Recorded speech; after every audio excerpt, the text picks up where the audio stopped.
بسم اللہ الرحمن الرحیم۔ محترم سامعین و ناظرین اور پیارے ویورز، السلام علیکم ورحمۃ اللہ وبرکاتہ۔ امید ہے آپ اللہ تعالیٰ کے فضل و کرم سے خیریت سے ہوں گے۔ اللہ تعالیٰ آپ کو، آپ کے اہل خانہ کو ہمیشہ اپنے حفظ و امان میں رکھے، آمین۔ راہ ہدایت و نجات کے سلسلے کا ولاگ اپنے یوٹیوب چینل سے میں القرآن و حدیث سے منسوب پیش کرنے جا رہا ہوں۔ شروع کرنے سے پہلے گزارش ہے کہ اگر آپ نے ابھی تک میرے یوٹیوب چینل کو سبسکرائب نہیں کیا تو سبسکرائب کر کے، لائک کر کے بیل آئیکن کو ضرور پریس کر لیں، تاکہ آنے والے ایسے روحانی اور قرآنی ولاگز جو سراسر باعث خیر، باعث برکت اور باعث ثواب ہیں آپ تک باقاعدہ پہنچتے رہیں۔ دوستوں سے بھی شیئر کر لیں تاکہ وہ بھی اس کار ثواب میں اپنا حصہ پا سکیں اور آپ بھی یقیناً اس کا اجر پائیں گے۔ شروع کرتے ہیں آج کا ولاگ القرآن و حدیث۔ اعوذ باللہ من الشیطان الرجیم، بسم اللہ الرحمن الرحیم۔ وَذَرُوا ظَاهِرَ الْإِثْمِ وَبَاطِنَهُ إِنَّ الَّذِينَ يَكْسِبُونَ الْإِثْمَ سَيُجْزَوْنَ بِمَا كَانُوا يَقْتَرِفُونَ وَلَا تَأْكُلُوا مِمَّا لَمْ يُذْكَرِ اسْمُ اللَّهِ عَلَيْهِ وَإِنَّهُ لَفِسْقٌ وَإِنَّ الشَّيَاطِينَ لَيُوحُونَ إِلَىٰ أَوْلِيَائِهِمْ لِيُجَادِلُوكُمْ وَإِنْ أَطَعْتُمُوهُمْ إِنَّكُمْ لَمُشْرِكُونَ۔ صدق اللہ العظیم۔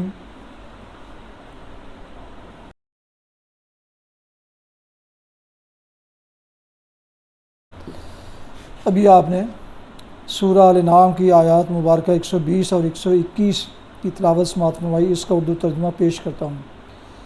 وَذَرُوا ظَاهِرَ الْإِثْمِ وَبَاطِنَهُ، تم کھلے گناہوں سے بھی بچو اور چھپے گناہوں سے بھی۔ جو لوگ گناہ کا اکتساب کرتے ہیں اور اپنی اس کمائی کا بدلہ پا کر رہیں گے، اور جس جانور کو اللہ کا نام لے کر ذبح نہ کیا گیا ہو اس کا گوشت نہ کھاؤ، ایسا کرنا فسق ہے۔ شیاطین اپنے ساتھیوں کے دلوں میں شکوک و اعتراضات القاء کرتے ہیں تاکہ وہ تم سے جھگڑا کریں، لیکن اگر تم نے ان کی اطاعت قبول کر لی تو یقیناً تم مشرک ہو۔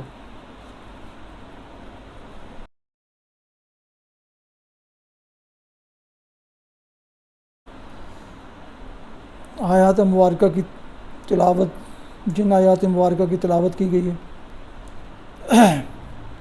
ان کی تفسیر بیان کی جاتی ہے۔ شیاطین اپنے ساتھیوں کے دلوں میں شکوک و اعتراضات القاء کرتے ہیں تاکہ وہ تم سے جھگڑا کریں۔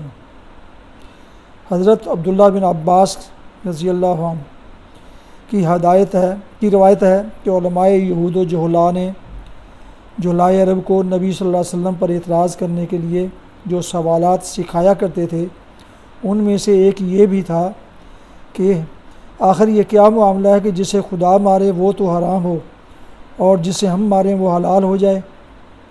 یہ ایک ادنا سا نمونہ ہے اس ٹیڑھی ذہنیت کا جو ان نام نہاد اہل کتاب میں پائی جاتی تھی۔ وہ اس قسم کے سوالات گھڑ گھڑ کر پیش کرتے تھے تاکہ عوام کے دلوں میں شبہات ڈالیں اور انہیں حق سے لڑنے کے لیے ہتھیار فراہم کر کے دیں۔ لیکن اگر تم نے ان کی اطاعت قبول کر لی تو یقیناً تم مشرک ہو۔ یعنی ایک طرف اللہ کی خداوندی کا اقرار کرنا اور دوسری طرف اللہ سے پھرے ہوئے لوگوں کے احکام پر چلنا اور ان کے مقرر کیے ہوئے طریقوں کی پابندی کرنا شرک ہے۔ توحید یہ ہے کہ زندگی سراسر اللہ کی اطاعت میں بسر ہو۔ اللہ کے ساتھ اگر دوسروں کو اعتقاداً مستقل بذات مطاع مان لیا جائے تو یہ اعتقادی شرک ہے، اور اگر عملاً ایسے لوگوں کی اطاعت کی جائے جو اللہ کی ہدایت سے بے نیاز ہو کر خود امر و نہی کے مختار بن گئے ہوں تو یہ عملی شرک ہے۔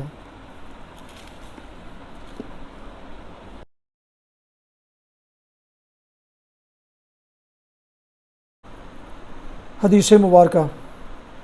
حضرت براء بن عازب رضی اللہ عنہما سے روایت ہے کہ میں نے رسول اللہ صلی اللہ علیہ وسلم کو عشاء کی نماز میں سورت والتین والزیتون پڑھتے ہوئے سنا، پس میں نے آپ سے زیادہ اچھی آواز والا کوئی نہیں سنا۔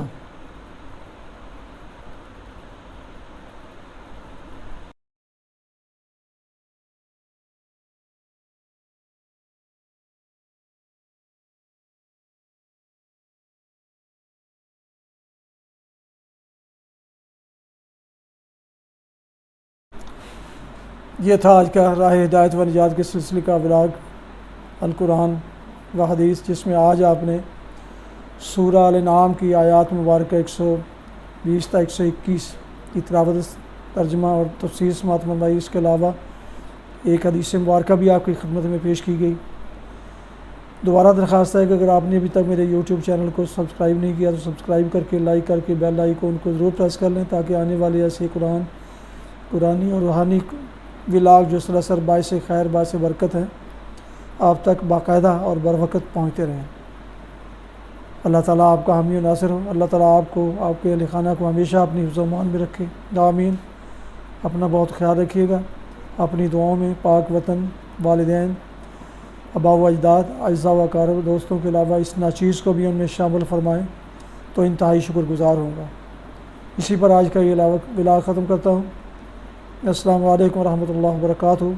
پاکستان زندہ باد۔ خدا حافظ۔